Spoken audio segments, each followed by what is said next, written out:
வாழ்க வளமுடன். வாழ்க வையகம். வாழ்க வையகம். வாழ்க வளமுடன். குரு வாழ்க, குருவே துணை. சிந்தனையை, உடல் நலத்தை சீர் அமைத்து ஓய்வைத்த குருவே வாழ்க. வாழ்க வளமுடன். வாழ்க வளமுடன். வாழ்க வையகம். கனடா ஸ்கை யோகா அறக்கட்டளையை சிறப்பாக நடத்தி வருகின்ற ஆன்மீக அன்புள்ளங்கள், குறிப்பாக பேராசிரியர் முனைவர் சிவசங்கரம் ஐயா அவர்கள் மற்றும் இந்த நிகழ்ச்சியை தொடர்ந்து கலந்து சிறப்பிக்கின்ற அன்பர்கள் அனைவருக்கும் அருட்தந்தை வேதாத்ரி மகர்ஷி அவர்கள் சார்பாக வாழ்க வளமுடன் என்ற வாழ்த்துக்களையும் எனது அன்பு கலந்த பணிவான வணக்கத்தையும் சமர்ப்பித்து, குருவின் குரல் வேதாத்திரிய தொடர் சிந்தனையின் 62ஆம் பாகத்தில் ஜீவாந்த பெருக்க பயிற்சியின் நிறைவாக சில கருத்துக்கள், அதனை அடுத்து உண்ணா நோன்பும் மௌன நோன்பும் தலைப்பிலே சிந்திக்க இருக்கின்றோம். உடற்பயிற்சி, தியான பயிற்சி, அகத்தாய் பயிற்சிகள், காயல்ப பயிற்சி, இவற்றின் மூலமாக எப்படி ஜீவான் சக்தி பெருக்கம் அடைகிறது என்பதை சென்ற வகுப்புகளிலே சிந்தித்தோம். நிறைவாக இன்றைக்கு சிறப்பு ஜீவாந்த பெருக்க பயிற்சிகள், தீப பயிற்சி மற்றும் கண்ணாடி பயிற்சி. இந்த பயிற்சிகளின் போது கண்கள் வழியாக நமது ஜீவாந்த சக்தி செலவாகும். பிறகு கண்களை மூடி உடலை கவனிக்கின்ற போது, மனம் உள்நோக்கி திரும்புகின்ற போது, நம்மை சூழ்ந்திருக்கின்ற பிரபஞ்ச ஆற்றல் அது நம் உடலுக்குள்ளாக பாய்வதை பாவனையோடு கவனிக்க வேண்டும். இல்லை என்றால் காந்த பெருக்கம் என்பதற்கு அர்த்தமில்லாமல் போயிடும். இதுல நாம் கண்கள் வழியாக செலவாகக்கூடிய ஆற்றல் நம்முடைய அனுபவ பதிவுகளோடு கலந்த ஜீவாந்த ஆற்றல். ஆனால் நம்மை சூழ்ந்திருக்கக்கூடிய தெய்வீக ஆற்றல், தூய்மையான காந்த ஆற்றல், அது நமது உடலுக்குள் பாய்கின்ற போது நம்முடைய பதிவுகள் செயலிழந்து போவதற்கும், ஜீவந்த திணிவின் காரணமாக உடல் நலம் மேன்மை அடைவதற்கும் துணையாக அமையும். அது மட்டுமல்ல, இந்த 2 பயிற்சிகளின் ரகசியார்த்தம் என்ன என்று பார்க்கின்ற போது, தீப பயிற்சியிலே விளக்கின் சுடரை சாந்தமான பார்வையாக, கண் சிமிட்டாமல் நிலைத்த பார்வையாக பார்க்கிறோம். இது ஆசிரியர் ஆன பிறகு புதிய அன்பர்களுக்கு தீட்சை கொடுக்கின்ற போது, ஆக்னை, சாந்தி, பிறகு துரிய தீட்சை தருகிறோம் இல்லையா? அந்த துரிய தீட்சை கண் பார்வை மூலமாகத்தானே அளிக்கப்படுகிறது. அப்போ ஒரு சாந்தமான நிலைத்த பார்வையாக இருந்தால்தான் கண் வழியாக ஆற்றல் சீராக பாய்ந்து துரிய தீட்சை நிறைவாக அமைத்து தரும். அதற்கு துணை செய்வது இந்த பயிற்சி. கண்ணாடி பயிற்சியில நம்முடைய முழு வடிவத்தையும் பார்க்கிறோம். அந்த முழு வடிவத்தை பார்க்கின்ற போது நம்முடைய தோற்றமே நம்முடைய மனதின் பதிவாகும். அப்படி பதிவாகின்ற போது கண்ணாடியில் பார்க்காமலேயே நம்முடைய முகத்தை, தோற்றத்தை நினைவு கூர்கின்ற அந்த சிறப்பு, அந்த பதிவினுடைய தாக்கம் நமக்கு துணை செய்யும். இது எந்த வகையிலே நமக்கு பயனாகிறது என்று பார்த்தோம் என்றால், மற்றவர்களோடு தொடர்பு கொள்கின்ற போது நம்முடைய முகத்தையே நம்முடைய உடலையே பாவனையாக மனதில் நிறுத்தி கொண்டு மற்றவரோடு பேசுகின்ற போதோ காரியங்களை செய்கின்ற போதோ அவருடைய எண்ண அலைகள் நம்மை தாக்காது. எந்த ஒரு உணர்ச்சி வயப்பட்ட செயலும் நம்முள் உணர்ச்சிகளை தூண்டிவிடாது. இப்ப நம்மை நாம் காத்து கொள்ளக்கூடிய அற்புதமான காப்பு நம்முடைய முகத்தை நாமே நினைவு கூர்வது. ஏனென்றால் எதை நாம் அடிக்கடி பார்க்கின்றோமோ அந்த பொருளின் தன்மையாய் மாற்றம் பெறுவது இயல்புக்கு நீதி. எப்பொருளை, எச்செயலை, எக்குணத்தை எவர் ஒருவர் அடிக்கடி நினைந்தாலும் அப்பொருளின் தன்மையதாய் நினைப்போர் ஆற்றல் அறிவினிலும் உடலினிலும் மாற்றம் காணும். இப்பெருமை இயல்போக்க நீதியாகும் என்றார் மகரிஷி அவர்கள். இன்றைக்கு உலகத்திலே தீய காரியங்களை ஒரு சிலர் துணிந்து செய்வதற்கு காரணம் என்ன என்றால் அவர்களை பற்றிய செய்திகள் அவருடைய செயல்பாடுகளோடு நாம் பார்க்கக்கூடிய தொலைக்காட்சி வீடியோ நிகழ்ச்சிகள், யூடியூப் நிகழ்ச்சிகள், அவர்களை பார்க்க பார்க்க நம்முடைய எண்ணம் அவருடைய தீய செயலுக்கு ஊக்கம் தரும். அதான் உள்ளத்தால் உள்ளினும் தீதே பிறன் பொருளை கள்ளத்தால் கல்வி மேனல் என்று வள்ளுவர் சொல்றாரு. நாம திருடவில்லை, ஆனால் நன்றாக இருக்கிறதே நமக்கு இருந்தால் பரவாயில்லை நினைக்கிறோமே, அந்த எண்ணமே இன்னொருத்தனுடைய மனதிலே ஊடுருவி அவனை அந்த செயலை செய்ய வைத்து விடும் என்கிறார் வள்ளுவ பெருந்தகை. அது போல தீயவர்கள் துணிந்து பெரும் அளவிலே தீமைகளை செய்வதற்கு மக்களின் அதை பார்ப்பதும் அவர்களை நினைக்கின்ற போது இவருடைய ஜீவான் சக்தி அவனுக்கு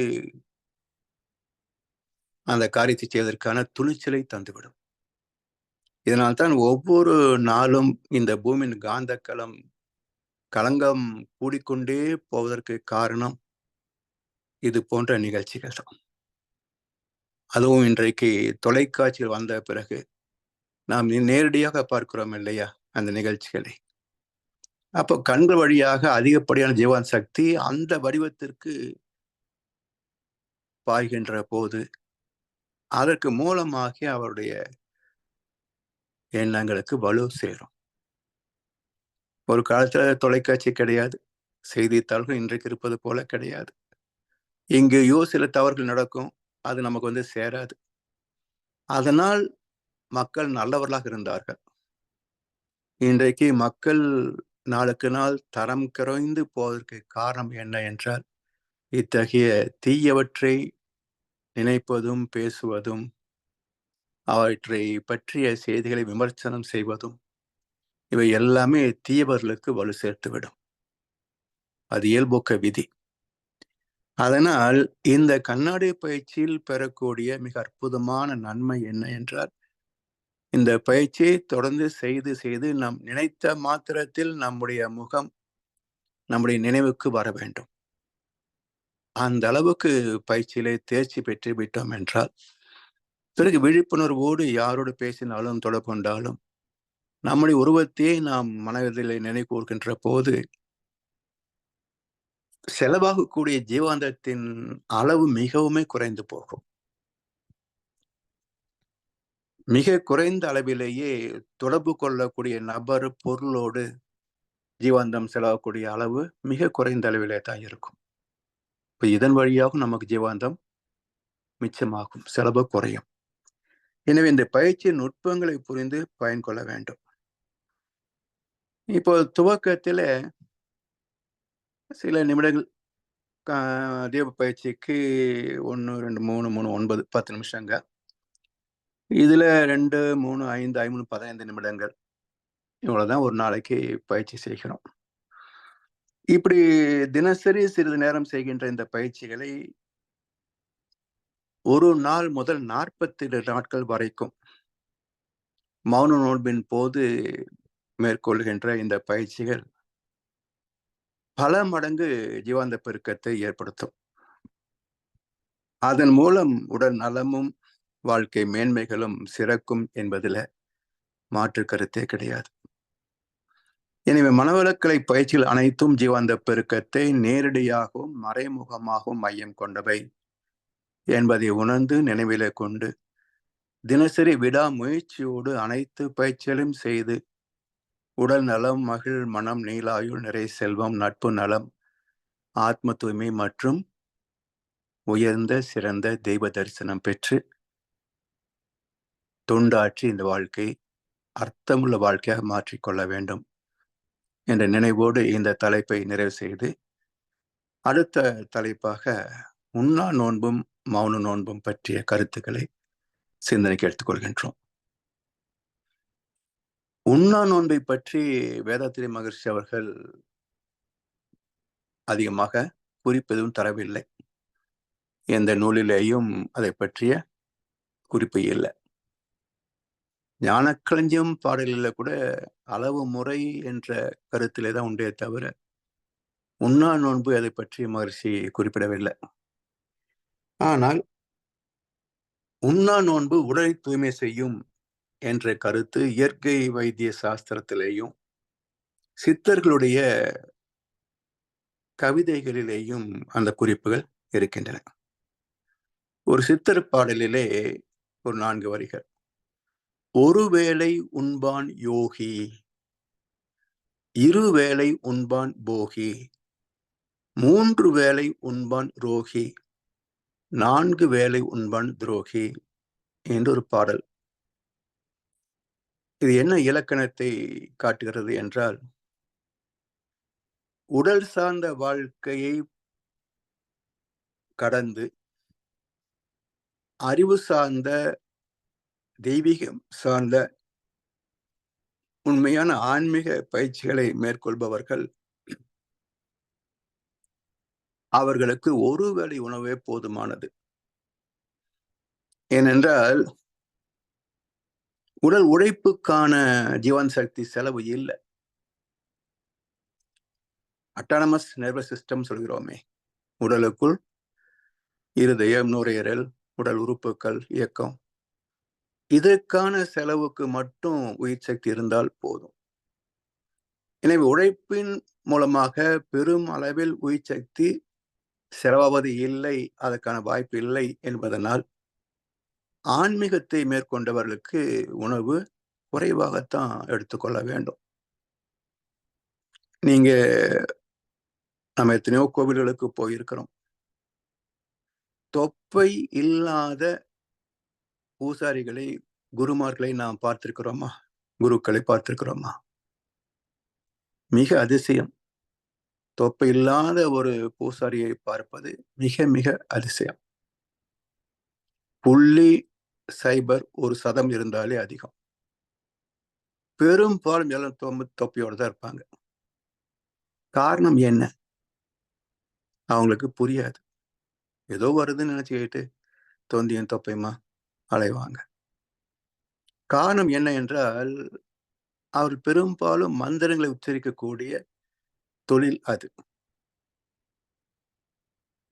காலை 4 மணி 5 மணிக்கெல்லாம் எழுந்துடுறாங்க. அப்போ அதுல 4 மணி அளவுல அது பிரம்ம முகூர்த்தம் சொல்றோம் இல்லையா? அந்த நேரத்துல நமக்கு தூய்மையான காந்த ஆற்றல், ஓசோன் சொல்றாங்க பாருங்க விஞ்ஞானத்துல, உயிர்வழி காற்று என்று சொல்வார்கள். அந்த உயிர்வெளி காற்றை ஈர்த்து கீழே பூமி மட்டத்திற்கு தரக்கூடிய ஆற்றல், அதைத்தான் தெய்வீக விருட்சங்கள், ஸ்தல விருட்சம் சொல்லுவாங்க. வேப்ப மரம், வில்வ மரம், அரச மரம் போன்றவையெல்லாம் தெய்வீக விருட்சங்கள். இது அந்த பிரம்ம முகூர்த்த நேரத்தில் அதிகப்படியான உயிர்வெளி காற்றை ஈர்த்து கீழே கொடுக்கும். அந்த நேரத்திலே கோவிலிலே சுற்றி வந்து வணங்கி வழிபடுகின்ற போது சுவாச காற்றிலே அந்த ஓசோன் காற்று அதிக அளவிலே கலக்கும். அப்போ நம்ம உடலுக்கு உயிர் சக்தியை அது பெருக்கி தரும். உயிர் சக்தி பெருகுகின்ற போது உடல் நலம் மேன்மை பெறும், மனம் சாந்தமடையும். ஆன்மீக பயிற்சியின் மிக முக்கியமான கோட்பாடே சாந்தமான வாழ்க்கை தான். இந்த இரண்டுக்கும் துணை செய்வது ஆலய வழிபாடு. ஆனா அது நம்முடைய வசதிக்கு போற நேரத்துக்கெல்லாம் அந்த ஆற்றல் கிடைக்காது. ஏன்னா சூரிய வெப்பம் நேரடியாக படுகின்ற போது வெப்பம் அதிகமாவதனால இந்த உயிர்வழி காற்று அலைகள் எல்லாம் லேசாகி பூமியினுடைய கீழ் தளத்திலிருந்து மேல் நோக்கி போய்விடும். அப்ப நம்முடைய சுவாச காற்றுக்கு இந்த ஆற்றல் கிடைக்காது. அதனால்தான் உலகத்திலேயே இந்திய தத்துவத்திலே தான் இது போன்ற பல உடலுக்கும் மனதுக்கும் வாழ்க்கைக்கும் மேன்மை தரக்கூடிய சடங்கு சம்பிரதாயங்கள் எல்லாம் மறைபொருட்களாக வைத்திருக்கின்றார்கள். அந்த கருத்து மறைந்து போக இன்றைக்கு வியாபார உலகத்திலே மக்கள் உறங்கப் போகின்ற நேரமே நடுநிசி 12 மணி வரைக்கும் முடித்திருக்கிறாங்க. காலை எழுவதற்கே 7 மணி 8 மணி ஆகிவிடுகிறது. அடுத்த மார்கழி மாதம் வரப்போகிறது. மார்கழி மாதத்திலேயே 5 மணிக்கு அந்த மைக் செட் மட்டும் கத்தும். ஆனா போனீங்கன்னா கோயில் திறந்திருக்காது. அதுக்கு ஒரு ஏற்பாடு செஞ்சு வச்சிருப்பாங்க. சுவிட்ச் போட்டா உடனே விநாயகனே வினை தீர்ப்பவனேன்னு கத்த ஆரம்பிச்சிடும். ஆனா குருக்கள் வந்திருக்க மாட்டார். 6 மணிக்கு வந்து மெதுவா கதவை திறந்து அப்புறம் அவர் எல்லாம் ஏற்பாடு செய்து அவர் தீபாரதனை காட்டுகின்ற போது மணி 7 ஆயிரும். கேட்டா யார் சார் இந்நேரத்துக்கு கோயில் வர்றாங்க? அதனால தான் நாங்கள் லேட்டா கோயிலை திறக்கிறோம். யார் வந்தாலும் வராவிட்டாலும் திறக்க வேண்டிய கடமை உன்னுடையது தானே. அந்த கடமையிலிருந்து தவறலாமா? காலை 4 மணி முதல் இரவு 7 மணி வரைக்கும் உங்களுக்கு டியூட்டி டைம். அப்ப அதுல எப்படி நீங்க வந்து விடு விடுவிட்டு போக முடியும்?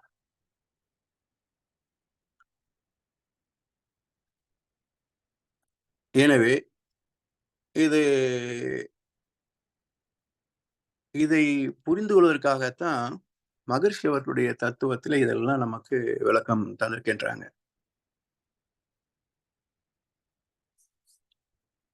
இப்போ என்ன ஆகுது?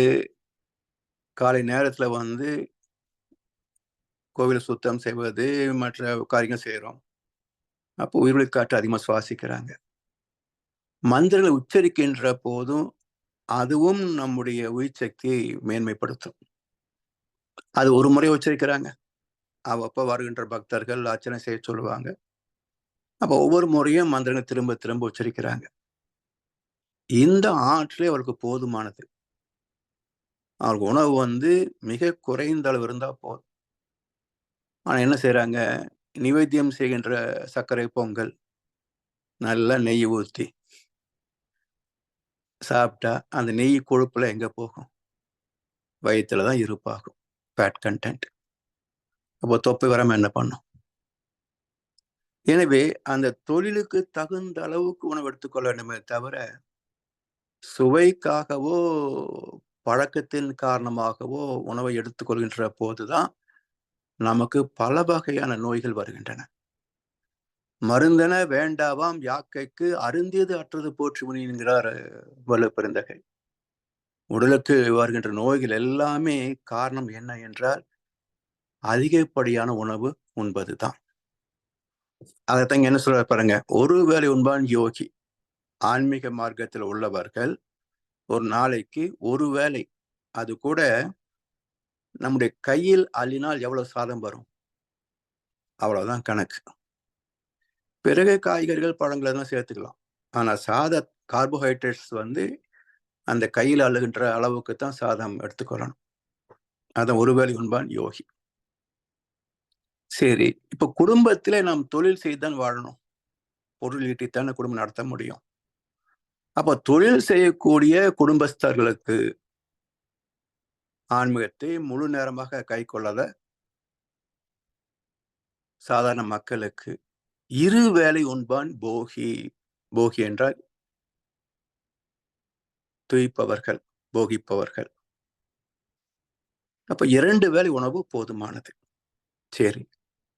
இந்த விதிக்கு மாறாக 3 வேளை உண்பான் துரோகி. ரோகி. ரோகினா வியாதியஸ்தர்கள், நோயாளிகள். அப்ப 3 வேளை உணவு எடுத்துக் கொண்டாலே போதும், வியாதி தானா வந்துவிடும். ஏனென்றால் செரிமானம் ஆகாத உணவு அதில் இருக்கும். அதெல்லாம் ரத்தத்துல கலந்து நோய் கிருமிகளாக உருவாக்கிவிடும். 4 வேளை உண்பான் துரோகி என்றார். ஏன்? 2 பேருக்கு தேவையான உணவை ஒருவனே உண்டு விடுகிறான்.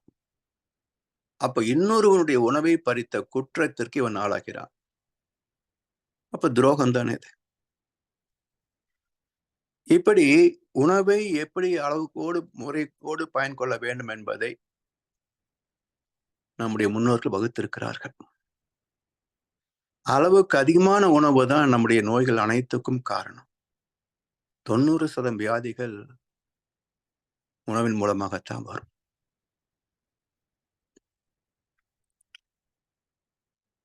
இதை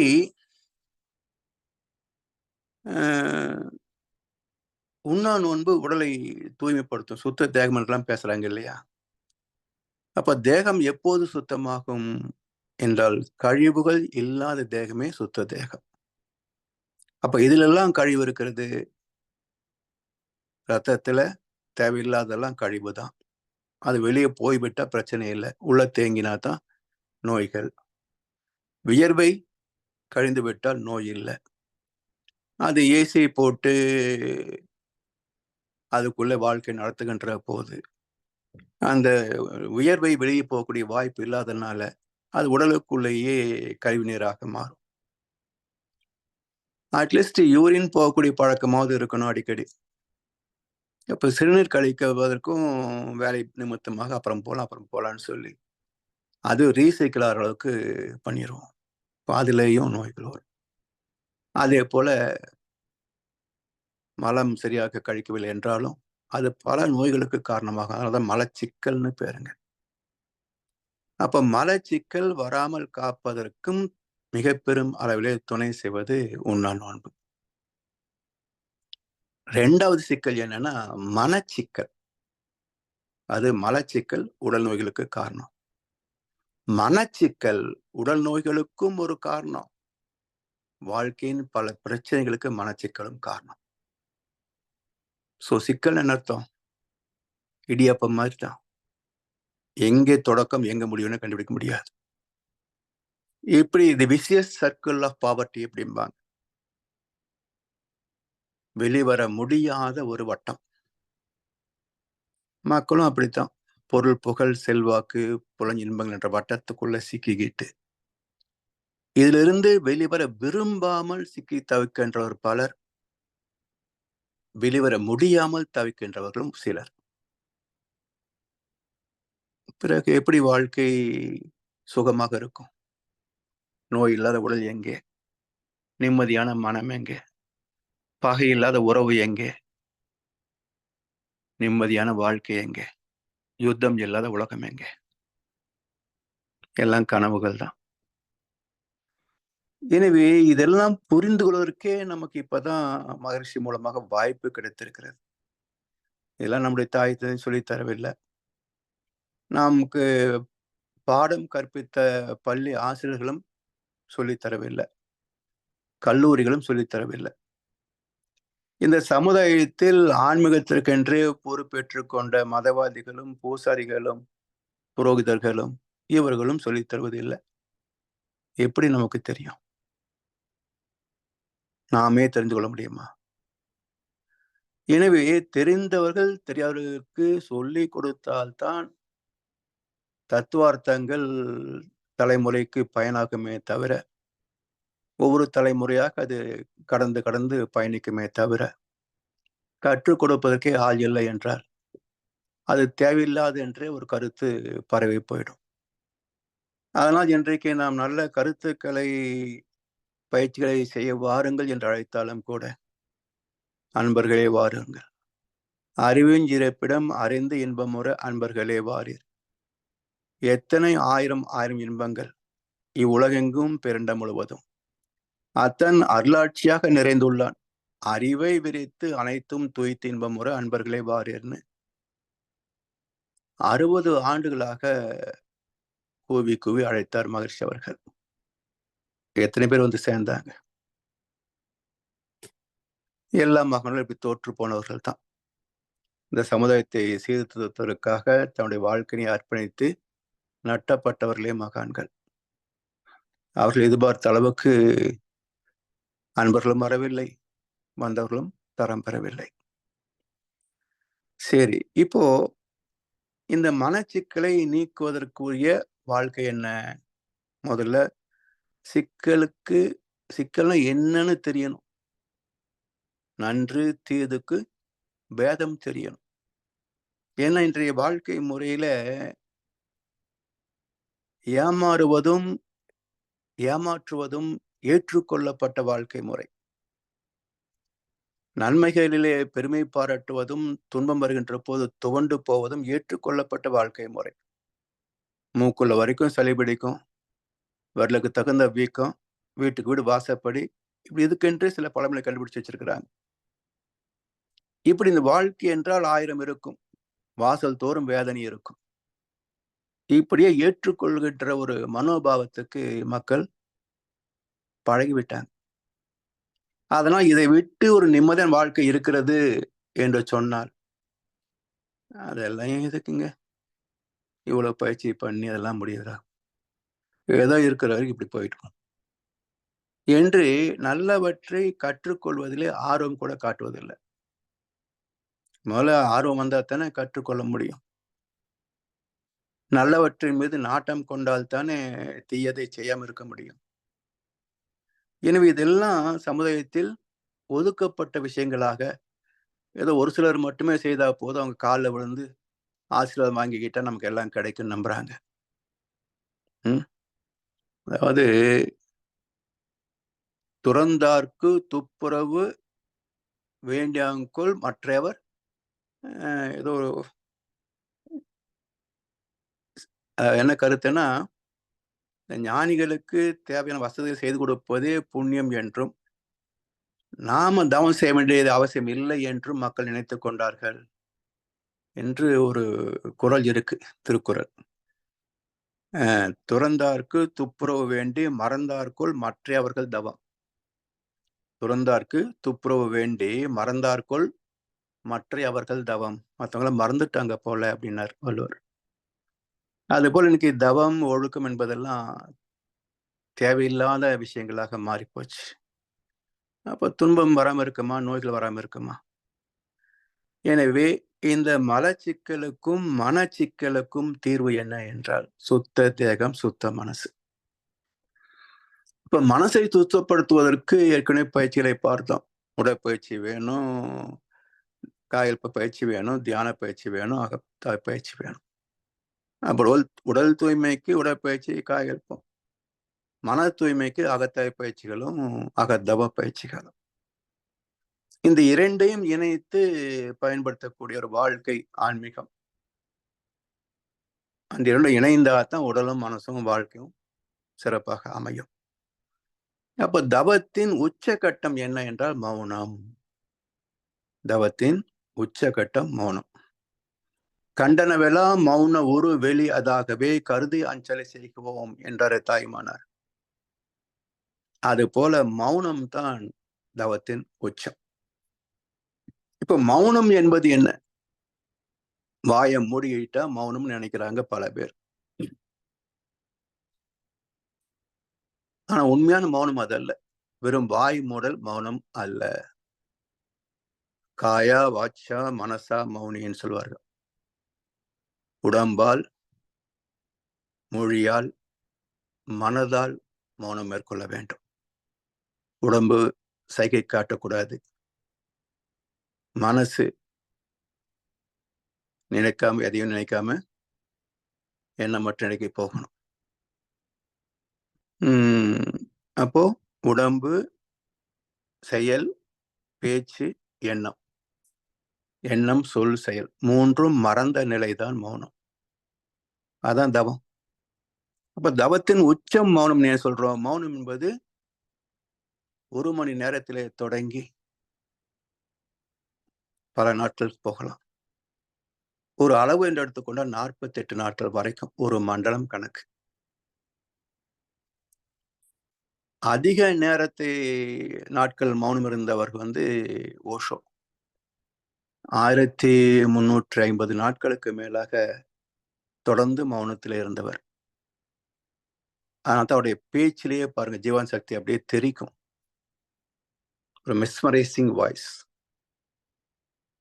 1350 நாட்கள் ஏறத்தாழ அவ்வளவு நாள் தொடர் மௌனம் இருந்தார். அப்படியே தெய்வத்தோடு தெய்வமாக லயமாகி நின்றவர்.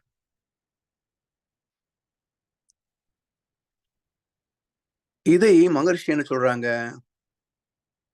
பேசா நோன்பு ஆற்றுங்கால் அறிவு தன்னை பழக்கங்கள் எவ்வாறு வலுவாய் மோதி பேச நோன்பை கலைத்து பேச வைக்க பெரும் போரை நடத்துகின்றது என உணர்வோம். பேச நோன்பு இயற்கைக்கும் உயிர்க்கும் உள்ள பிணைப்பை நன்கு உணர்ந்திட ஓர் நல் வாய்ப்பாகும். பேச நோன்பு என்பது வாய்மூடல் அல்ல, பெரிய மறைபொருள் மனதை அறியும் ஆய்வே.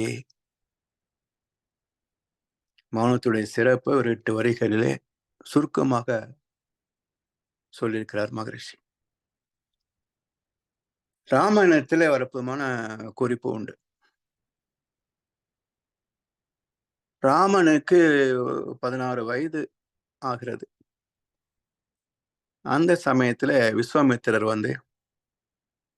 உலக நலம் வேண்டி ஒரு வேள்வி நடத்த இருக்கிறேன், அதற்கு அரக்கர்கள் தடை செய்கிறார்கள், எனவே அதற்கு காவலாக ராமனை அனுப்பணும் என்று கேட்பார். அந்த கதை உங்களுக்கு தெரிஞ்சதுதான். பிறகு இலக்குலம் சேர்த்து 2 பேரையும் அனுப்புறாரு தசரதன். அவங்க ஆசிரமத்துக்கு போய் வேள்வியை தொடங்குகிறாங்க. 6 நாட்கள் வேள்வி முடிந்து 7ஆம் நாள் அரக்கர்கள் யுத்தம் தொடுத்தார்கள் என்பது ராமாயணத்துல ஒரு குறிப்பு. இப்ப இந்த 6 நாள் வேள்வி என்பது என்ன? 7ஆம் நாள் அரக்கர்கள் யுத்தம் செய்ததற்கு என்ன ரகசிய அர்த்தம்? இதை வெல்வதற்கு ஏன் ராமனை துணை வேண்டும் என்று கேட்டார் விஸ்வாமித்திரர். இது எல்லாமே ரகசிய அர்த்தங்கள், ஏதோ கதையோ சரித்திரமோ அல்ல.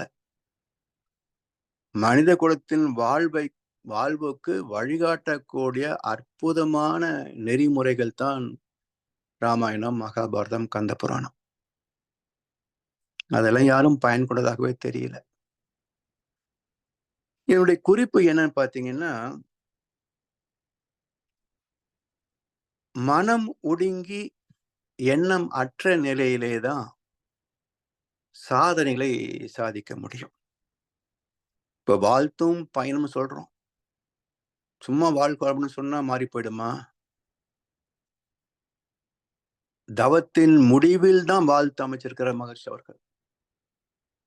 ஏன்னா மனம் ஒடுங்கி தவ நெறியில் வாழ்த்துகின்ற போதுதான் அந்த வாழ்த்துக்கு சக்தி அதிகம். அதே போல மௌனம் என்பது தொடர் மௌன தவம் அல்லவா? அப்ப எத்தனை காலம் மௌனத்தில் ஆழ்ந்து நின்று வாழ்த்துகிறோமோ அந்த வாழ்த்து செயல்பாட்டுக்கு வந்துடும். இப்ப எல்லாரும் ஒருத்தர் வாழ்க்கணும்னு சொல்லிக்கிறோம். ஏன் மகர்ஷி இடத்துல வாழ்த்து வேணும்னு சொல்லி போய் நின்னோம் என்றால், ஒரு மகானின் வாழ்த்து என்பது அன்கண்டிஷனல் பிளஸிங்ஸ், எல்லையில்லாத ஆற்றலுள்ள வாழ்த்துகள். அவருடைய பார்வையே சில மாற்றங்களை நிகழ்த்தும். அவருடைய ஒரு சொல் வாழ்க்கையை மாற்றி அமைக்கும். இதெல்லாம் அனுபவத்துல பார்த்திருக்கிறோம். அப்போதான் ஒரு ஞானியிடத்திலே நாம் எதை பெற வேண்டும் என்பதெல்லாம் அந்த அனுபவத்திலே தான் நமக்கு தெளிவாக புரியும். வெறுமனே பணம் வேணும், சிக்கல் தேரணும், அது வேணும், இது வேணும் வருவாங்க, அதுவும் ஓரளவுக்கு தீரும். ஆனா ஒரு மகானிடத்திலே நாம் பெற வேண்டியது என்னன்னா ஞானம். எல்லா சிக்கலுக்கும் தீர்வை காணக்கூடிய ஞானம். அதுதான் நிரந்தர சொத்து. எனவே மௌனத்தின் மூலம் சொல்லுக்கு வலு சேர்க்கும், எண்ணத்திற்கு வலு சேர்க்கும்.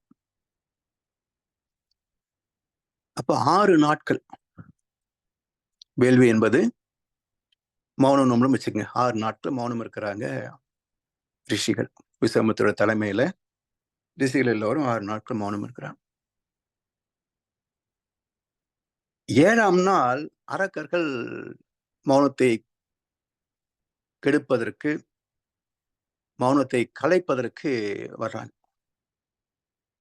அவர்களை ராமன், இலக்குவன் வதம் செய்கிறார்கள். இப்ப இத மௌன நோன்பு ஆற்றுங்கால் அறிவு தன்னை பழக்கங்கள் எவ்வாறு வலுவாய் மோதி பேசா நோன்பை கலைத்து பேச வைக்க பெரும் போரை நடத்துகின்றது என உணர்வோம். ராமாயணத்துடைய கருத்து இது. 6 நாள் மௌனம் இருந்து 7ஆம் நாள் 8ஆம் நாள் வருகின்ற போது இருந்து பார்த்தவர்களுடைய அனுபவத்தை கேட்டு பார்த்தீங்கன்னா தெரியும். நீங்களும் இருந்து பார்த்தா தெரியும். ஒரு 10 நாள் மௌனம் இருக்கிறோம் வச்சுங்களேன். முதல் 2, 3 நாட்கள் எல்லாம் நல்ல உணவு சாப்பிட்டு நல்லா தூங்கி ஓய்வெடுக்கும். நாம நினைப்போம் எப்பவும் தெம்பாத்தானே இருக்கிறோம். காலையில 5 மணிக்கு எந்திரிக்கிறோம். எல்லா கடமைகளையும் செய்யறோம். படுத்தோம் தூங்கிடுறோம். காலை நேரத்துல எந்திரிக்கிறோம். ஸோ நான் ஹெல்த்தியா தான் இருக்கிறேன். நல்லா தான் இருக்கிறேன்னு நினைக்கிறோம்.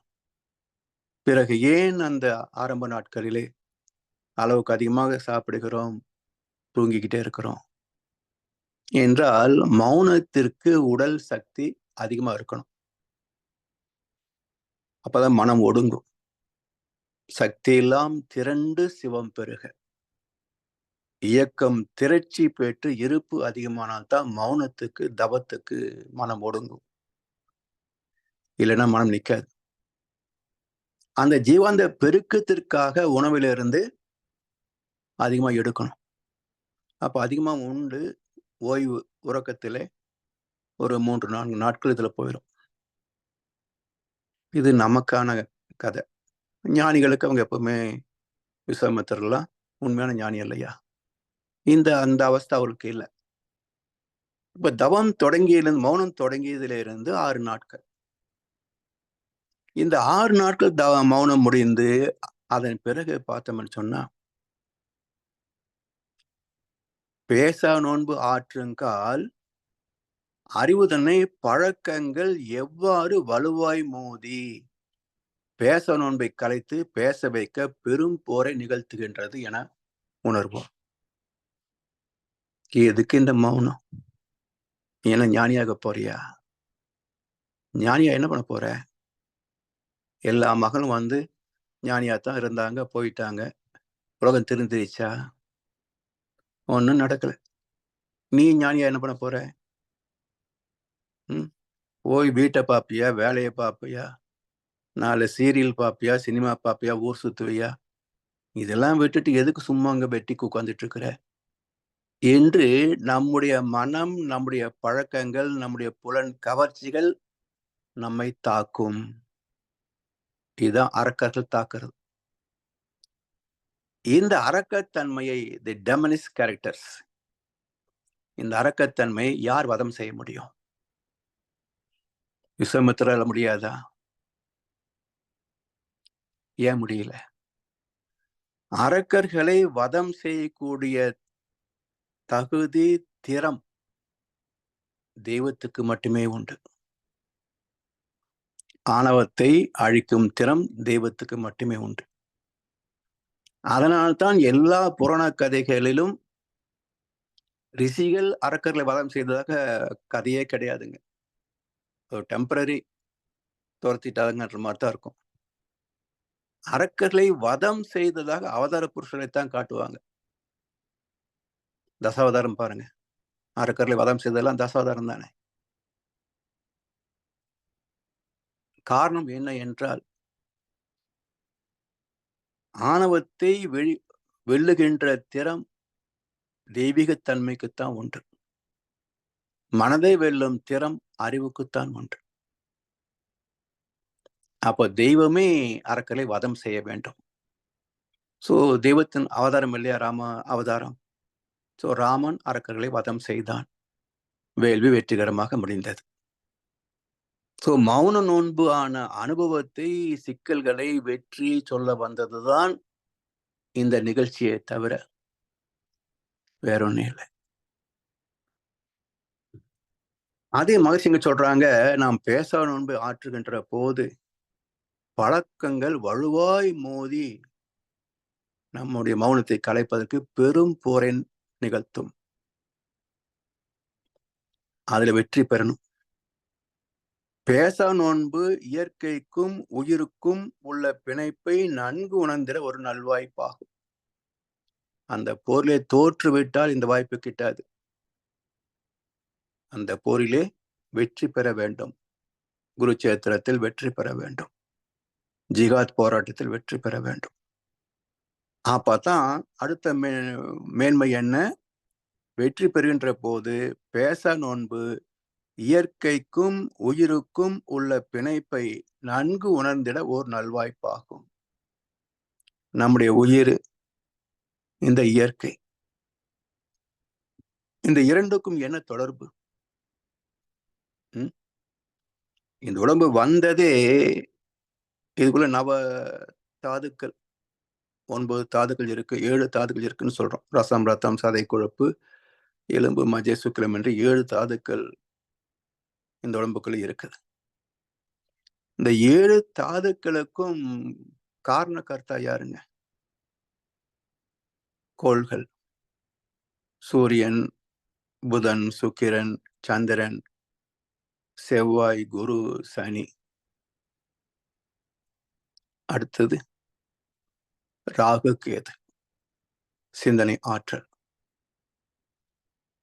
இப்படி இந்த தாதுக்கள் உருவானதற்கு காரணமே நவக்கோள்கள். இந்த உடல் உருவாவதற்கு காரணம் பூமியின் பஞ்சபூத சேர்க்கை. அதோடு உணர்வுகள், குணங்கள் அமைவதற்கு காரணம் நட்சத்திர தொகுதிகள் 27. இதெல்லாம் சேர்ந்ததுதான் நம்முடைய உடம்பு. அந்த உடல் பெற்ற அனுபவங்களின் பதிவுகள் தான் ஆத்மா. இந்த ஆத்மாவின் தொடர் பயணம் தான் சந்ததிகள். ஒரு சந்ததியிலிருந்து அடுத்த சந்ததி என்று தொடர்ந்து வருகின்ற சந்ததிகள். அப்ப இயற்கைக்கும் உயிருக்கும் உள்ள பிணைப்பை நன்கு உணர்ந்திட ஒரு நல்வாய்ப்பாகும். ஆத்ம ரகசியத்தை அறிந்து கொள்வதற்கு, பரமாத்ம ரகசியத்தை புரிந்து கொள்வதற்கு, இந்த ஜீவாத்மா பரமாத்மோடு ஒன்றுவதற்கான வழியை தெரிந்து கொள்வதற்கு ஒரு நல்வாய்ப்பு மௌனத்தில் பெற்ற வெற்றி. பேசா நோன்பு என்பது வாய் மூடல் அல்ல. வாய் மூடிட்ட மௌனமாயிருமா? பெரிய மறைபொருள் மனதை அறியும் ஆய்வே. பெரிய மறைபொருள் மனம் இவற்றை அறிந்து கொள்ளுகின்ற ஒரு ஆராய்ச்சி மௌனம். எனவே அடிப்படையில் வாழ்க்கையின் நோக்கம் என்ன? வாழ வேண்டும் என்று எண்ணி நாம் வந்ததில்லை. எனினும் பிறந்து விட்டோம். வாழ வேண்டும் ஆயுள் உள்ள மட்டும். வாழ்ந்தோர்கள் அனுபவத்தை தொடர்ந்து பற்றி வாழவென்ற உரிமை எல்லோருக்கும் உண்டு. வாழ்வோர்க்கு சாதகமாய் அமையும் மட்டும். பாதகம் வந்தால் வாழ்கின்ற உரிமை இல்லை. யாரையும் பாதிப்பதற்கு நமக்கு உரிமை இல்லை. வாழ்வோர்க்கு சாதகமாய் அமையும் மட்டும் நமக்கு உரிமைகள் உண்டு. வாழ உள்ள அனைவருமே ஒன்று கூடி வகுத்திடுவோம் ஒரு திட்டம் வளமாய் வாழ. எல்லாரும் சேர்ந்து ஒரு திட்டத்தை வகுத்து அதன்படி வாழ்க்கை நடத்த வேண்டும். இப்படி வாழ்க்கையின் நோக்கம் மனிதனாக வாழ்வதும் தெய்வமாக உயர்வு பெறுவதும் தான். வாழ்வில் பெற வேண்டிய, பெற்றிருக்க வேண்டிய இந்த இயற்கை இன்பங்களை கோட்டை விட்டதற்கு காரணம் என்ன? மனிதன் மனிதனாக வாழாததே. அதாவது மனிதன் மனிதனாக இல்லை. ஏன்? சொல் புத்தி, சுய புத்தி இரண்டும் இல்லை. சுய புத்தி இருக்கணும். ஒரு வேலை குறைஞ்சு போச்சுன்னா பரவாயில்லை. ஞானிகள் சொல்றாங்க, அதை கேட்டு பயன் கொள்ளணும். அது சொல் புத்தி. இரண்டும் இல்லைன்னா என்ன பண்றதுங்க? அவனுக்கு மட்டுமா சிக்கல்? அவனால் குடும்பத்துக்கு, சமுதாயத்திற்கும் சிக்கலாகும். அதனால்தான் சுய புத்தி இல்லாதது சிக்கல்னு சொல்லலை வள்ளுவ பெருந்தகை. சொல் புத்தியை பயன்படுத்தியாவது வாழ்ந்தாக வேண்டும். அதாவது என்ன சொல்றாரு,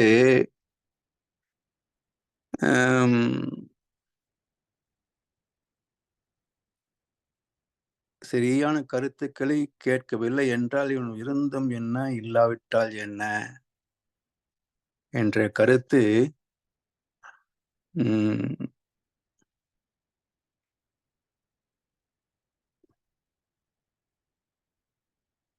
அவ்வியினும் வாழினும் ஏன் என்று முடியுமே அந்த குரல். செவியின் சுவை உணரா வாய் உணர்வின் மாக்கள். செவியின் சுவை உணரா வாய் உணர்வின் மாக்கள்.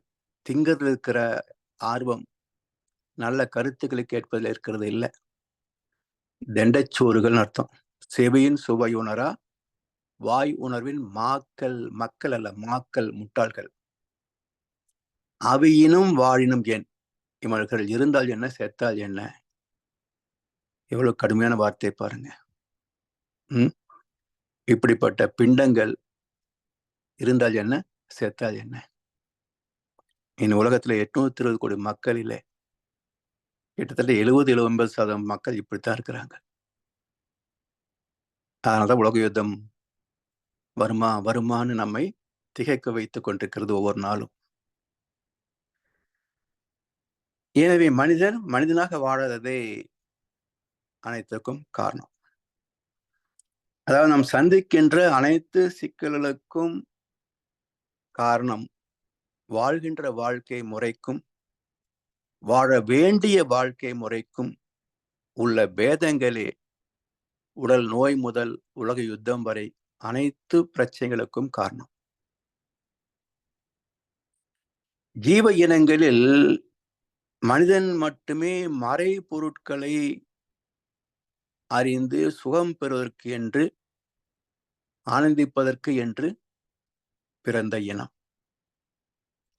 எனவே வாழ்வை தெரிந்து தெளிந்து நிறைவாக வாழ்ந்து முடிய வேண்டும். அப்ப அது என்ன சொல்றாங்க மகர்ஷி? 3 நிலைகள்: சர்வைவல், என்ஜாய்மெண்ட் அண்ட் பர்ஃபெக்ஷன். இந்த 3 கோட்பாடுகள் இணைந்ததுதான் வாழ்க்கையின் இலக்கணம். சர்வைவல், உயிர் வாழ்தல்; என்ஜாய்மெண்ட், இயற்கை சுகங்களை நிறைவாக துய்த்தல்; பர்ஃபெக்ஷன், பர்ஃபெக்ஷன் என்றால் பக்குவம் ஆதல். உடல் பக்குவம் 14 வயசுல ஆயிரும். இப்பெல்லாம் ரொம்ப அவசரம். 10 வயசுலயே உடல் பக்குவம் வந்துடுது. சில பெண் குழந்தைகள் 9 வயசுலேயே பக்குவம் ஆயிடுது. 14 வயசுல பக்குவமாக வேண்டிய உடல் பிஞ்சிலே பழுத்த கதையா 9 வயசுலேயே பக்குவம் ஆயிடுது. அப்புறம் என்ன? புலன் கவர்ச்சி தான். எனவே உடல் பக்குவம் இயற்கையின் பொறுப்பு. அறிவின் பக்குவம் மனித வாழ்க்கையின் சிறப்பு. நாம தான் தேடி தேடி நல்ல குருவை அடைந்து பொறுப்போடு வாழ்க்கை நடத்தினால்தான் அறிவிலே பக்குவம் அடைய முடியும். இப்படி சர்வைவல், என்ஜாய்மெண்ட், பர்ஃபெக்ஷன், உயிர் வாழ்தல், சுகித்தல், அறிவிலேயும் பக்குவம் அடைதல், நிறைவு பெறுதல். இந்த 3 கோட்பாடுகளும் இணைந்ததுதான் வாழ்க்கையின் இலக்கணம். இந்த இலக்கணத்தின்படி வாழ்வதற்கு ஒரு மனிதனுக்கு என்னென்ன தேவை, எவ்வளவு தேவை, எதற்காக தேவை, எப்பொழுது தேவை? 4 கேள்விகள். என்னென்ன வசதி வேணும், எவ்வளவு வேணும், எதற்காக வேண்டும், எப்போது வேண்டும்? இந்த 4 கேள்விகளுக்கும் தெளிந்த விளக்கம் பெற்றுவிட்டால் அதான் வாழ்க்கையை பற்றிய ஞானம். அது இல்லை என்று சொன்னால் வாழ்க்கையில அது வனவாசம் மாதிரி தான். எப்ப வேணா சிக்கல் வரும், பிரச்சனை வரும். எப்படி வரும்னு கணிக்க முடியாது. இந்த வகை தெரிந்தவன் வாழ்க்கையில் வெற்றி பெறுகிறான். இந்த 4 கோட்பாடுகளின் வகை தெரிந்து வாழ்பவன் வெற்றி பெறுகிறான். இதை வள்ளுவப்பெருந்தகை சொல்றார். இருமை வகை தெரிந்து ஈண்டு அறம் பூண்டோர் பெருமை பெறங்கெற்று உலகு. இப்ப இருமை என்பது என்ன? இன்ப துன்பம் என்பார்கள் பொதுவாக. அது அல்ல. இருமை வகை தெரிந்து ஈண்டு அறம் பூண்டோர். இருமை என்றால் நேர்மை, கூர்மை என்று 2 அறிவின் படித்தளங்கள். நேர்மை என்பது தத்துவ ஞானம். கவிஞர் வாலி ஒரு பாட்டுல சொல்வார், உயிருக்கு உருவம் கிடையாது, அந்த உயிரின்றி எதுவும் நடவாது, உருவத்தில் உண்மை தெரியாது என்றும் உலகத்தில் நேர்மை அழியாது என்பார். நேர்மை என்பது தர்மம், அறம். கூர்மை என்பது என்ன? கூர்ந்து நுணுகி ஆராய்கின்ற பெனிட்ரேட்டிவ் நாலேஜ், ப்ரோப். எப்பொருள் எத்தன்மை தாயினும் அப்பொருள் மெய்ப்பொருள் காண்கின்ற அறிவு, கூர்மை. எப்பொருள் எத்தன்மைத்து ஆயினும், எந்த பொருளை பார்த்தாலும் இது எங்கே இருந்து வந்தது, எப்படி எப்படி மாற்றம் கண்டது என்று இன்றைய காட்சி முதல் மூலம் வரைக்கும். கவிஞர் வாரி இன்னொரு பாட்டுல சொல்வார், நேற்றொரு தோற்றம் இன்றொரு மாற்றம் பார்த்தால் பார்வைக்கு தெரியாது, தொடங்கிய பாதையில் தொடர்ந்து வராமல் தூரத்தில் நின்னால் புரியாதுன்னார். அருமையான வரிகள். நேற்றொரு தோற்றம் குரங்காக, இன்றொரு மாற்றம் மனிதனாக, பார்த்தால் பார்வைக்கு தெரியாது. ஆனா இவன் செய்கின்ற சேஷ்டைகளை பார்க்கின்ற போது மற்றவங்க சொல்லுவாங்க, என்ன சேஷ்டை, குரங்கு சேஷ்டை பண்றான் பார். இப்ப மனிதனுக்குள் குரங்கு எப்படி வந்தது? மனிதனுக்குள் குரங்கு எப்படி வந்தது?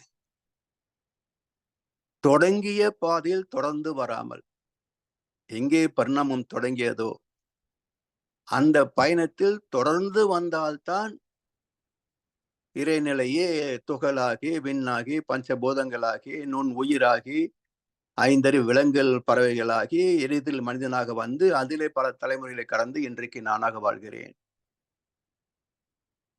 இந்த தொடர் பயணம் புரியும். தொடங்கிய பாதையில் தொடர்ந்து வராமல் தூரத்தில் நின்னா புரியாது. இங்கே நின்றுட்டு இவன் எப்படி குரங்கானா, மனுஷனாத்தான் இருக்கிறான், என்ன குரங்கு சேஷ்டை பண்றான், இவனுக்குள்ள எப்படி குரங்கு வந்தது?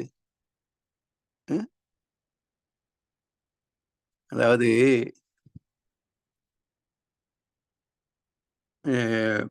கண்ணசோ பாட்டுல சொல்லுவாரு, பார்வையில் புலிகள் உண்டு, பழக்கத்தில் பாம்பு உண்டு, நாயும் நரியும் புலியும் பாம்பும் வாழும் பூமியிலே ஞானம் மானம் பண்பு ஞானம் கொண்ட மனிதனை காணவில்லை என்று ஒரு பாட்டுல சொல்லுவார்.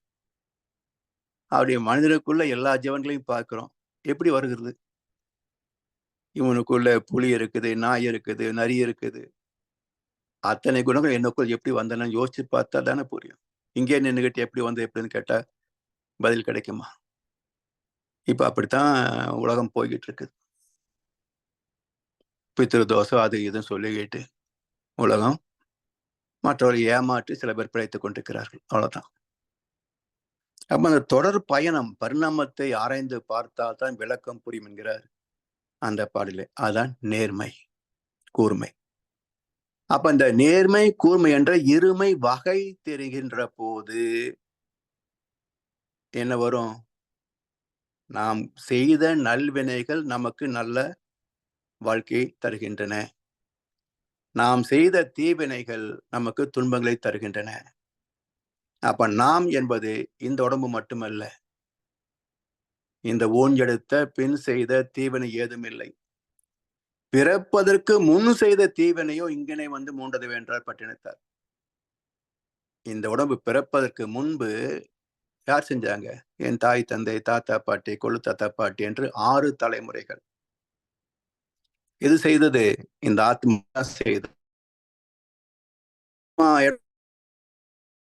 இல்ல எங்கேயாவது விட்டு போனதா? தொடர்ந்து வந்து கொண்டே இருக்கிறது. எனவே இந்த ஊன் எடுத்த பின் செய்த தீவினை ஏதுமில்லை, பிறப்பதற்கு முன் செய்த தீவினையோ இங்கனே வந்து மூண்டதுவே எனக்கு ஒரு பிரச்சனையா வந்து நிக்குது. மரண தண்டனையாக நிற்கிறது. அப்ப இதை புரிகின்ற போது அடுத்து என்ன விளக்கம் வரும்? இந்த துன்ப வாழ்க்கை எதுக்கப்பா? நல்லது செஞ்சுட்டு நல்லபடியா வாழ்ந்துட்டு போலாமே. அந்த தெளிவு வரும். அந்த தெளிவு வருகின்ற போது அற வாழ்க்கை நாம் பின்பற்ற தொடங்குகிறோம். இருமை வகை தெரிந்து ஈண்டு அறம் பூண்டோர். அறம் என்றால் பிச்சைக்காரன் காசு போடணும்தான் மக்கள் புரிஞ்சு வச்சிருக்கிறாங்க. ஆனா அறம் என்ற 3 சொற்கள் இணைந்த ஒரு ஒற்றை வார்த்தை. இதற்குள் 3 இலக்கணங்கள் அமைந்திருக்கின்றன. அறம் என்ற 3 எழுத்துக்களுக்குள் 3 இலக்கணம் அமைந்திருக்கிறது. பிற உயிர் படுகின்ற சுக துக்க உணர்வுகளை கூர்ந்து அறிவால் ஆராய்ந்து அந்த துன்பத்தை நீக்குவதற்கு அறிவு எழுச்சி பெற்ற முதல் நாள் உலகில் அறம் தோன்றியது. அப்ப இன்னொரு ஜீவன் துன்பத்தை நீக்குகின்ற செயலிலேதான் அறம் பிறக்கிறது என்றால் அந்த செயலுக்கு பேர் என்னங்க? ஈகை. இன்னொரு துயர் நீக்குகின்ற ஈகை. இதன் மறுபக்கம் என்ன? நம்மால் யாருக்கும் எந்த வகையில் துன்பம் வந்து கூடாது. அது ஒழுக்கம். இந்த இரண்டையும் இணைத்து வாழ்கின்ற வாழ்க்கை கடமை. அப்ப அறம் என்பது ஒழுக்கம், கடமை, ஈகை 3ம் இணைந்த ஒரு வாழ்க்கை முறை. இது எப்போ செயல்பாட்டுக்கு வரும்? இருமை வகை தெரிந்து ஈண்டு அறம் பூண்டோர். அப்படிப்பட்ட சான்றோருடைய வாழ்க்கை பெருமை பிறங்கிற்று உலகு. இன்றைக்கு அவனே அவனோட அப்பாவுக்கு சிலை வச்சுக்கணும்ன்றான் தமிழ்நாட்டுல. இவன் சிலை வச்சா என்ன, வைக்காட்டி என்ன? ஆனா என்றைக்கோ வாழ்ந்து முடிந்த மகான்கள், வள்ளுவருடைய முகம் யாருக்கும் தெரியாதுங்க. முகவரி யாருக்கும் தெரியாது. எத்தனையோ ஞானிகள் முகமும் தெரியாது, முகவரியும் தெரியாது. எத்தனையோ சித்தர் பெருமக்கள் வாழ்ந்ததற்கான அழிச்சுவடை கூட அவங்க எழுதி வைக்கல. ஆனா அவர்கள் இன்றைக்கும் இந்த உலகம் நினைவு கூறுகிறது. காரணம், அவர்கள் தனக்காக வாழவில்லை. அன்றைய மக்களுக்காகவும் என்றைக்கும் பிறக்கின்ற மக்களுக்காகவும் வாழ்ந்து முடிந்தவர்கள். வாழ்ந்தவர் கோடி, மறைந்தவர் கோடி. மக்கள் மனதில் நிற்பவர் யார்? அவங்கதான் ஆண்டோர்களும் சான்றோர்களும். இவங்க எந்த பட்டயத்தையும் எழுதி வச்சுட்டு போகல. தன்னை பற்றி எந்த பெருமைகளையும் விலைக்கு சொல்லிவிட்டு போகல. தங்களுடைய புகைப்படத்தையோ உருவத்தையோ செதுக்கி வைத்து விட்டு போகவில்லை. ஆனாலும் அவருடைய பெயரை நாம் நினைவு கூர்கிறோம். ஒரு பெயர் மூலமாக ஒரு மகானை நாம் நினைவு கூர்கின்றோம். எனவே இருமை வகை தெரிந்து ஈண்டு அறம் பூண்டோர் பெருமை பிறங்கிற்று உலகு. நாம பர்த்டே கொண்டாட பெருமை இல்லைங்க. நம்முடைய பர்த்டே உலகம் கொண்டாடணும். அதுதான் பெருமைக்குரியது.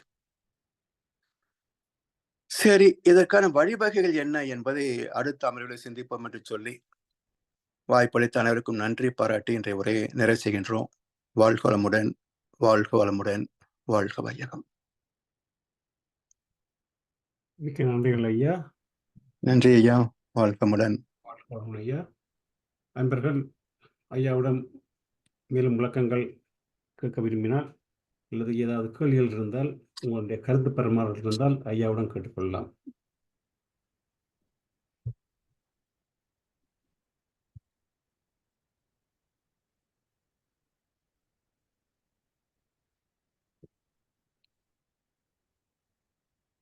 ஐயா, ஒரு நேரம் காலையில் ஐயா, எனக்கு ஒரு சின்ன கேள்வி இருக்கு ஐயா. சொல்லுங்கய்யா.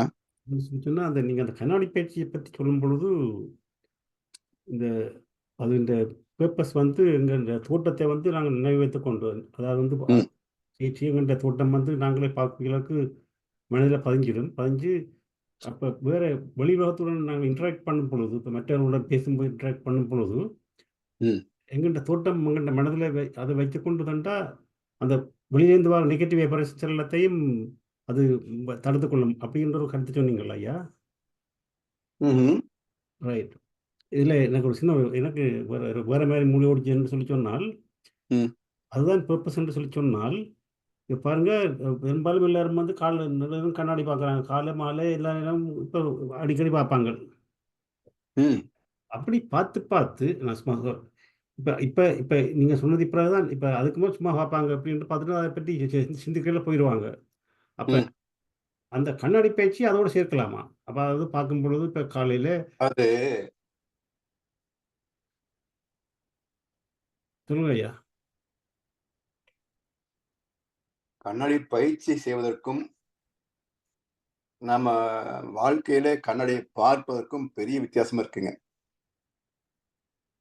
ஏன்னா கண்ணாடியை பார்க்கிற போது நாம் அழகுபடுத்துவதற்காக தான் பார்க்கிறோமே தவிர வெறுமனே நாம பார்க்கறது இல்லை இல்லையா? தலை சீவும் போது, முக பவுடர் அடிக்கும் போது அந்த செயலோடு சேர்ந்து கவனிக்கிறோமே தவிர முகத்தை மட்டுமே எப்ப பார்க்கிறோம்? எல்லாம் முடிஞ்சதுக்கு அப்புறம் ஒரு கிளான்ஸ். சரியா இருக்கா? ஓகே, அவ்வளவுதானே. இது நம்முடைய மனதிலே பிரதிபலிக்காது. இப்போ கண்ணாடி பயிற்சி செய்யாதவரிடத்துல கண்ணை மூடி இப்போ ஒரு விளையாட்டு வீரர் உங்களுக்கு பிடிச்சவங்க நினைங்க, உடனே அந்த உருவம் வரும். உங்களுக்கு பிடிச்ச நடிகர் நடிகை நினைங்க, உடனே வரும். உங்களுக்கு பிடிச்ச இடங்கள் உடனே வரும். வீட்டுல உங்களுக்கு பிடிச்ச பொருள் எங்க இருக்குது உடனே நினைவுக்கு வரும். ரைட். இப்போ உங்க முகத்தை நினைங்கன்னு சொல்லுங்க. எத்தனை பேர்னால நினைக்க முடியுதுன்னு பாருங்க. யாராலையும் முடியாது.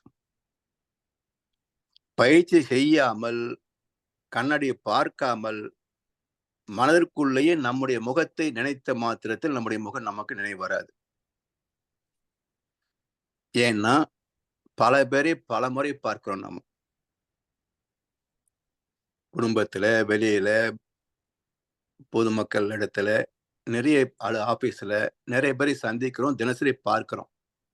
அப்ப திரும்ப திரும்ப பார்ப்பதினால் அவர்கள் முகங்கள் நம்மிடத்திலே பதிகின்றதே தவிர, சில ஆண்கள் பார்க்கல வச்சுக்கோங்க, திடீர்னு ஒரு நாள் சந்திக்கிற போது நினைவு வராது, மறந்து போகுது இல்லையா?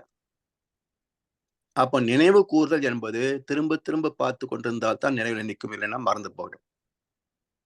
அதனால கண்ணாடி பயிற்சி செய்யாமல் யாருக்கும் தன் முகம் நினைவு வரவே வராது. சரிங்களா ஐயா? ஆமாய்யா, ரைட்.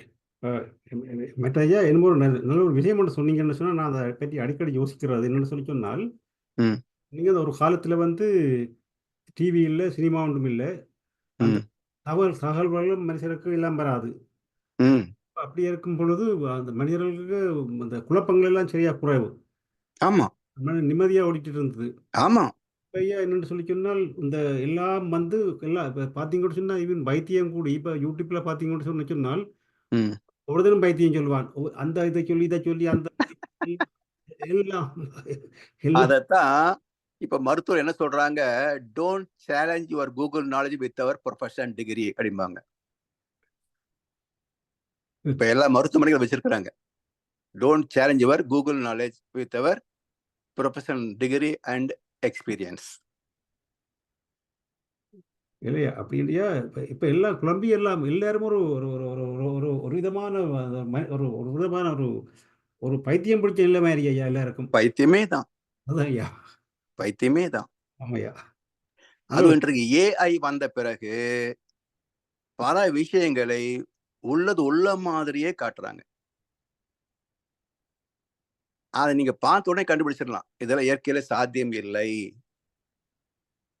இப்படியெல்லாம் விபரீதமான போட்டோக்களை போட்டு இப்படி ஒண்ணு இருக்குது பாருன்னு சொல்லி அவன் அப்லோடு பண்ண, அதை பல 100 பேர் 1000 பேர் அதை ஃபார்வர்டு பண்ண, அவனுக்கு உழைக்காமலேயே ஒரு காசு வந்துகிட்டு இருக்கும் யூடியூப்ல இருந்து. ஸோ இன்னைக்கு யூடியூபர்ஸ் அப்படின்னு ஒரு கேவலமான தொழில் இருக்கு. சமுதாயத்தை திசை மாற்றி பிழைக்கின்ற ஒரு குறுக்கு புத்தித்தனம் யூடியூபர்ஸ். ஏதோ 1-2 பேர் தான் நாட்டுக்கு நல்லது செய்யறாங்களே தவிர 90% யூடியூபர்ஸ் வந்து எல்லாம் பணம் சம்பாதிப்பதற்கான ஒரு வழிமுறையாத்தான் பயன்படுத்துறாங்க.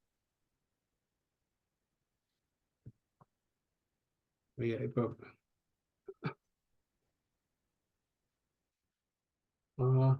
ஐயா ஐயா வாழ்க வளமுடன். வாழ்க வளமுடன் ஐயா. சிறப்பான சிந்தனை ஒரு ஐயா வளம் போல. நான் எல்லாம் மனத்துல படுகிறதுக்கு இன்னும் 2 தரம் யூடியூப் வந்த பிறகு கேட்கணும். கேட்டா தான் படியும். அது ஒன்று. 2வது இந்த மருத்துவ உலகம் நீங்க சொல்லியிருக்க ஐயா, நான் நினைவு வந்தது, இந்த எல்லாத்தையும் பிரைவேட்டேஷன் செய்திருக்கிறாங்க இப்ப. அப்ப இந்த ஸ்கேன் எடுக்கிற எல்லாம் முந்தி ஹாஸ்பிட்டல் எடுத்துலாம், இப்ப பிரைவேட்டா எடுத்துட்டு போகலாம். அது நல்ல விஷயம்தான். ஆனா அதுல என்ன நடக்குதுன்னு சொல்லி சொன்னா, அந்த பிரைவேட்டா வந்தோன்னா வியாபார போட்டியில அவங்க வந்து சும்மா எல்லாம் கண்டுபிடிச்சு இந்த தேவையில்லாத எல்லாம் கண்டுபிடிச்சு ஸ்கேன்ல ரிப்போர்ட்ல கொடுக்குறாங்களாம். அப்ப என்ன ஆகுதுன்னு சொல்லி சொன்னா, பேஷண்ட்ஸ் எல்லாம் போய் இப்ப ஹாஸ்பிட்டல்ல நிக்கிறாங்களாம். அந்த பிரச்சனை இருக்கு தங்களுக்கு, அதை நீங்க இந்த கூகுள்ல பார்த்துட்டு போற மாதிரி அந்த பிரச்சனை இருக்குங்களுக்கு அதை ஃபிக்ஸ் பண்ணுங்க.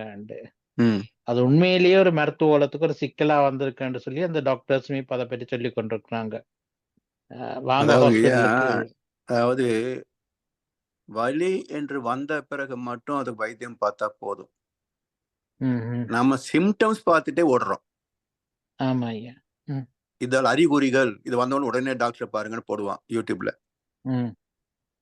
அந்த அறிகுறி வந்து வரணும் அவசியமே கிடையாது. யாருக்கோ வரும், வந்தா வந்துட்டு போகுது. வலின்னு வந்ததுக்கு அப்புறம் பாத்துக்கணும். உடம்பே நமக்கு எடுத்து காட்டக்கூடிய சிம்டம் என்ன? வலி தானே. அப்பதான் நோயா மாறுது. அப்ப வலி வந்த பிறகு போய் பார்ப்போம். எதுக்கு முதல்ல போகணும்? நோய் ஒரு தீர்க்க முடியக்கூடிய நோய்னா ட்ரீட்மெண்ட் பண்ணுவோம். தீர்க்க முடியாதுன்னு சொன்னா அக்செப்ட். தீர்க்க முடியாத நோய்களுக்கும் ஏன் போய் வைத்தியம் பார்க்கணும்? அதுல ஏதாவது நம்ம ஆயுள் கூட்டிக்க முடியுமான்னு தானே பாக்குறாங்க. பிற நோய் தீர்க்கும் வைத்தியனும் தன் நோய் தீர்க்க மாட்டாமல் பாய் போட்டு தூங்குதாமா, உயிரும் பேயோடு சேர்ந்ததாமா கண்ணதாசன். எல்லாருடைய நோய் தீர்க்கிற வைத்தியனும் ஒரு நாள் நோயில செத்து போறன்னு இல்ல. அப்புறம் வாழ்க்கையில வந்துங்கயா மரணம் பயம் மக்களுக்கு. முடிஞ்சா போக வேண்டியது தானே, என்ன இருக்கு இதுல? எதுக்கு வாழணும் ஆசை எதுக்குன்னு? அதாவது ஒரு 50-60 வயசு வரைக்கும் ஆசைப்படுறது கூட நியாயம். ஏன்னா குடும்பம் என்று வந்துச்சுன்னா மனைவி, மக்கள், குழந்தைகள் எல்லாம் செட்டில் ஆகணும். அந்த கடமை இருக்கு. நான் போயிட்டு அது சிரமமா இருக்குமே என்ற ஒரு பொறுப்புணர்ச்சி, கடமை உணர்ச்சி, அது பாராட்டக்கூடியதுதான். அப்ப குழந்தைகள் செட்டில் ஆகிட்டாங்கன்னு சொன்னா போய் சேர வேண்டியது தானே. அதுக்கப்புறம் பேர குழந்தைய பார்க்கணும், பேரனுடைய கல்யாணத்தை பார்க்கணும், அவனுக்கு ஒரு வேலை கிடைக்கணும், அவனுக்கு ஒரு பேர குழந்தைய பார்க்கணும். பார்த்து என்ன பண்ண போறீங்க? ஸோ உயிர் மீது தேவையற்ற பற்றுதல், இந்த வாழ்க்கை மீது பற்றுதல் என்ன இருக்கு இந்த வாழ்க்கையில? சொர்க்குலோகமா இது உலகம்? அப்புறம்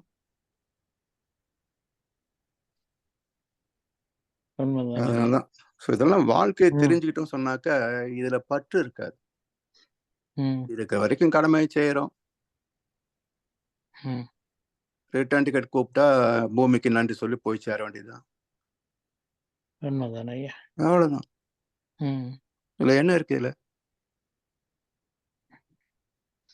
உண்மைதான் ஐயா. எனக்கு இன்னும் ஒரு தத்துவ வழக்கம் வந்து இந்த இந்தியன் லெக்சருக்கு சம்பந்தம் இல்லை. அந்த மகாபாரத கதையிலேயே அந்த கர்ணன் வந்து கடைசியா சாப்போர் நேரம் வந்து அவன் செத்த உடனே வந்து தர்ம தேவதையும் வந்து ஆளுகிறாங்க. அதுக்குரிய விளக்கம் என்ன ஐயா? தர்ம தேவதை வந்து அழுதாலும் கிடையாது. கதைய பார்த்தா ஓகே, அதுக்கு மேட்சிங்கா போகுது. சிறந்த கொடையாளி ஓகே, அவன் கொடுத்த தர்மம் எல்லாத்துக்கும் அழுகிற மாதிரி. ஆனா ஒரு தத்துவ விளக்கம் இருக்குமே, அது என்னன்னு அப்படி வந்து கதையில வந்து யாரும் அழுகிறதாக எல்லாம் கிடையாதுங்க. அதெல்லாம் பின் சேர்க்கைகள் அதெல்லாம். Okay okay okay. ஏன்னா யாருடைய புண்ணியவானோ பாவியோ அவன் சாகும்போது யமதனம் வந்து குத்துறதும் இல்லை, தர்மத்தை வந்து அழுகிறதும் இல்லை. இதெல்லாம் பிற்சேர்க்கைகள். ஓ சரி சரி. அப்ப அதெல்லாம் தர்ம கொள்கைய அதுக்கு மேல இன்னும் போய் சொல்லுவாங்க, சேர்த்து மேல போகும்போது கேட்ட கேள்விகள் அப்படின்லாம் சில பேர் யூடியூப் பார்த்தீங்கன்னா ரொம்ப வேடிக்கையா இருக்கும். கர்ணன் சேர்த்து மேல போகும்போது யமதனம் கேட்ட கேள்விகள் என்னெல்லாம் இதெல்லாம் போடுவானுங்க. ஏதோ தெளிவா இருக்கிற மாதிரி விஷயங்கள் போட்டா பரவாயில்ல. மக்களை பயமுறுத்தி குழப்பி அதுல ஏதாவது கை வச்சு காசு பாக்குற வேலையைத்தான் பாக்குறாங்களே தவிர ஒரு தெளிவான அறம் சார்ந்த வாழ்க்கை வந்துட்டா போதுங்க. வேற ஒன்று பண்ண முடியாது. நம்மளால கொண்டு வந்து வினைகளை மாற்ற முடியாது. உள்ளதை சொல்லி நல்லதை செய்து வருவது வரட்டும் என்றிருப்போம். கண்ணீரெல்லாம் புன்னகையாகும். கடமையின் வழியே வாழ்ந்துடுவோம். இதுதான் நமக்கு அபிதிக்கப்பட்ட வாழ்க்கை. நாம எதை செய்தும் எந்த பாவத்தையும் நீக்கிற முடியாதுங்க. அப்படி நீக்க முடிந்ததுன்னு சொன்னா எல்லா மகான்களும் சாகாம இருந்திருப்பாங்க இல்லையா? ராமகிருஷ்ண பரமஹம்சர், ரமண மகர்ஷி எல்லாம் கேன்சர்ல தான் செத்தாங்க. அப்ப எல்லோருக்குமே விதி என்பது ஒன்று மாற்ற முடியாதது.